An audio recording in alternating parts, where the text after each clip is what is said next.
আর সুস্থ হওয়ার মতো খবরও আছে।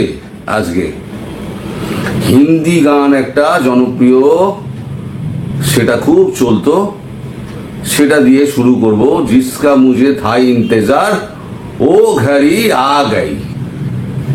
আলটিমেটলি ডোনাল্ড ট্রাম্প তিনি একটা টুইট করেছেন। টুইটটি করেছেন তিনি আমাদের ঘড়িতে গতকাল, আর ওনাদের ঘড়িতে মানে আজকে, তার মানে 13 তারিখ। আমরা 11.5 ঘন্টা এগিয়ে আছি, আর আপনারা বোধহয় 12 ঘন্টা এগিয়ে আছেন, হিসেব করে নিন। আগে টুইটটা পড়ি। Donald Trump update headquarter, Sheikh Hasina is coming back as Bangladesh PM soon. Donald Trump tweet করে জানাচ্ছেন, আবার বলছি, Sheikh Hasina is coming back as Bangladesh PM soon. তলায় দেখুন, আমি অনেকক্ষণ ধরে রেখে দিচ্ছি, আপনারা ভালো করে দেখে নিন। 11:44, 13 মার্চ 2025 সবে যখন টুইটটা করেছেন তখন 113K ভিউজ আছে, আর তারপর অনেক রিয়াকশন আছে, আমি সেদিকে পরে আসছি। এখন এই যে গতকালকে যে টাইমস অফ ইন্ডিয়াকে দিয়ে যে খবরটা করানো হলো, এবং এএনআই যে ইন্টারভিউটা নিল, এবং এএনআই সেটা ছেপেও দিল, এক্স হ্যান্ডেলে ছেপে দিল, এত গুরুত্ব দিয়ে। আমি তখনই বলেছিলাম কোনো একটা জায়গা থেকে ফিলার গেছে, না হলে টাইমস অফ ইন্ডিয়ার মতো কাগজ এরকম কনফিডেন্টলি একজন আওয়ামী লীগের সহ সভাপতির বক্তব্যকে এত বড় জায়গা দিয়ে কখনো ছাপতো না। এরকম প্রচুর বক্তব্য তাদের কাছে আসে, কিন্তু ছাপে না। এটা ডোনাল্ড ট্রাম্পের ওখান থেকে কোনো একটা নির্দেশ কারো মারফত এসে পৌঁছেছিল। তারপরে টুইট করে ডোনাল্ড ট্রাম্প সবাইকে জানিয়ে দিলেন যে হ্যাঁ, শেখ হাসিনা ফিরছেন। সেখানে অনেক রিয়াকশন দিয়েছেন, অনেক বহু। এখন সেই দিতে গেলে তো ভিডিও অনেক লম্বা হয়ে যাবে, গোটা দুয়েক দিয়ে দিলাম। H A. Bilal Hussain reply at Donald Trump headquarter, good news for Bangladesh and Bangladeshis. আর একজন লিখছেন, bad BM reply to at Donald Trump headquarter, Sheikh Hasina is the prime minister of Bangladesh. হলো। এবারে আসুন ডোনাল্ড ট্রাম্পের যে পেজটা আছে, যেখানে পরপর উনি সমস্ত মানে তার টুইটগুলো করেন, সেখান থেকেই এই টুইটটা 3 নম্বরে দেখুন।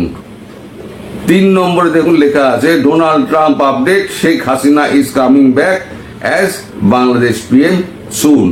এটাতে টাচ করেছি, আসল খবরটা বেরিয়ে গেছে। এখন আমি বলেছিলাম যে খুব শিগগিরই আপনাদের কাছে ভালো খবর আসবে। তাও ডোনাল্ড ট্রাম্প এবার সরাসরি জানিয়ে দিলেন তিনি প্রধানমন্ত্রী হিসেবেই দেশে ফিরছেন। এবার কার বাপের ক্ষমতা আছে বলবি বল? ওনাকে প্রধানমন্ত্রী হিসেবে মানব না? ইউনুস চা তার 14 পুরুষের ক্ষমতা আছে? ডোনাল্ড ট্রাম্পের মুখের ওপরে বলবে যে না, আমি ওনাকে আসতে দেবো ওনার দেশে। এবার ধীরে ধীরে কপিতে আসছি। এই মাসেই আসছেন জেডি ভান্স এবং তুলসী গ্যাবার্ড। ডোনাল্ড ট্রাম্পের কাছে কিছু একটা বার্তা নিয়ে আসছেন, তারপরে সেই বার্তা নিয়ে তারা ফিরে যাবেন। গিয়ে এখানে সমস্ত আমাদের এজেন্টদের সঙ্গে, আমাদের যে এজেন্সিগুলোর, এজেন্ট নয়, এজেন্সিগুলোর সঙ্গে এবং এনএসএর সঙ্গে, প্রধানমন্ত্রীর সঙ্গে তাদের কথাবার্তা হবে, তথ্য আদান প্রদান হবে। আদান প্রদান হওয়ার পর ওনারা যেমন সিআইএ, এফবিআই যেমন তথ্য দেবেন, তেমন এই ভারতও তথ্য দেবে। দিয়ে একটা শর্ট লিস্ট করা হবে যে কি হচ্ছে, কি অবস্থা। তারপরে সেটা ট্রাম্পের টেবিলে গিয়ে পড়বে। এমনও হতে পারে, আমার হয়তো মনে হচ্ছে, এবার সিক্স সেন্স কাজ করছে, এমনও হতে পারে যে এখানে বসেই তুলসী গ্যাবার্ড এবং যেহেতু জেডি ভান্স আসছেন ভাইস প্রেসিডেন্ট, তারও তো একটা নিজস্ব ক্ষমতা আছে। তিনি হয়তো ডোনাল্ড ট্রাম্পের সঙ্গে তারা দুজনে কথাবার্তা বলবেন এবং খুব শিগগিরই হতে পারে, এটা কিন্তু বলছি হতে পারে, আমি কিন্তু শিওর না, কিন্তু আমার সিক্স সেন্স, ষষ্ঠেন্দ্রিয় বলছে নেভি সিল এলো বলে। আর এখান থেকে কমান্ডো সহ শেখ হাসিনা ঢাকা বিমানবন্দরে ফিরলেন বলে। এটা কবে হবে, ডেট, তারিখ, এটা আমি আপনাদের বলতে পারবো না, কিন্তু হয়তো এটা হতে চলেছে। আর সেটা যদি হয় তাহলে হয়তো 26 তারিখের আগেই শেখ হাসিনা প্রধানমন্ত্রী হিসেবে তার চেয়ারে গিয়ে বসবেন। আর আমাদের ইউনূস শাহ, তাকে অনেক পরামর্শ দিয়েছিলাম যে পলায়তি সজীবতী, জীবন থাকতে পালান। এখন আর পালানোর জায়গাগুলো ক্রমশ ছোট হয়ে যাচ্ছে, তিনি আর পালাতে পারবেন না। এবার যে চায়না যাওয়ার ব্যাপার যেটা আছে না, চায়নাকে একটা মেসেজ কোনো জায়গা থেকে, নয় আমেরিকা থেকে, নয় ভারত থেকে, একটা মেসেজ চায়নার কাছে পৌঁছে দেওয়া হবে যে ইউনূসকে আপনারা কোনো রকম ভাবে অ্যালাউ করবেন না, যদি করেন সেটা আমাদের স্বার্থের পরিপন্থী হবে। আর চায়নার কাছে যদি এইটা জিনপিং এর কাছে গিয়ে পৌঁছয়, তাহলে বর্তমান যা পরিস্থিতি, এই পরিস্থিতিতে বেজিং কখনো ইউনূসের মতো একটা মাছিকে তার দেশে ঢুকতে দেবে না।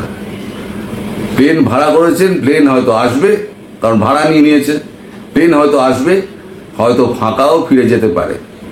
আর যদি উনি যান তাহলে জানবেন যে পাখি ফুরুত হলো। এবার কোন ডালে গিয়ে বসবে, সেখান থেকে কোন খাঁচায় তাকে পোড়া হবে, সেটা তো পরের ব্যাপার। যত হম্বিতম্বি এখন করছেন না, উনি আসলে ভয় পেয়েছেন। ভয় পেয়ে উনি দেখাচ্ছেন যে আমার কিছু হয়নি, আমি সমস্ত কিছু আমার ঠিকঠাক আছে, আমি স্বপদে বহাল আছি, এই সমস্ত উনি ফলস জিনিসপত্র খেলে বেড়াচ্ছেন। আসলে এগুলো হচ্ছে গিয়ে মুখোশ। উনি তো খুব ভালো মানুষ সাজতে পারেন এবং চূড়ান্ত মিথ্যেবাদী, একটা নোংরা ছোট লোক, জানোয়ার। কি ভাষায়, মানে বাংলা ভাষায় তো আর ভাষা নেই, আর যেগুলো আছে সেগুলো তো ভিডিওতে বলা যাবে না। সব বন্ধু বান্ধবের ক্ষেত্রে ওগুলো ব্যবহার করা হয়, আমি তো ভিডিওতে ব্যবহার করতে পারবো না। পারলে আমি করতাম, এই মানুষটার ক্ষেত্রে আমি করতাম। ইনি দেখেন সারা বাংলাদেশে কোথাও কোনো হিংসার ঘটনা ঘটছে না, কোথাও কোনো ডাকাতি, কোনো রাহাজানি, কোথাও খুন এনার হচ্ছে না। বাংলাদেশ একেবারে শান্তির মহাস্বর্গের উপরে বসে রয়েছে, আর উনি খুব ভালো দেশ শাসন করে যাচ্ছেন। আচ্ছা, কোনো ব্যাপারে বললেন না, এই একটা বাচ্চা মেয়ে, আপনার তো দুটো মেয়ে আছে, একটা বাচ্চা মেয়ের এই করুণ পরিণতি হয়ে তাকে মৃত্যুর মুখে পড়তে হলো, সেই ব্যাপারে আপনার মুখ দিয়ে একটা কথা বেরোলো না, একটা শব্দ বেরোলো না। আপনি এতটাই পাষাণ।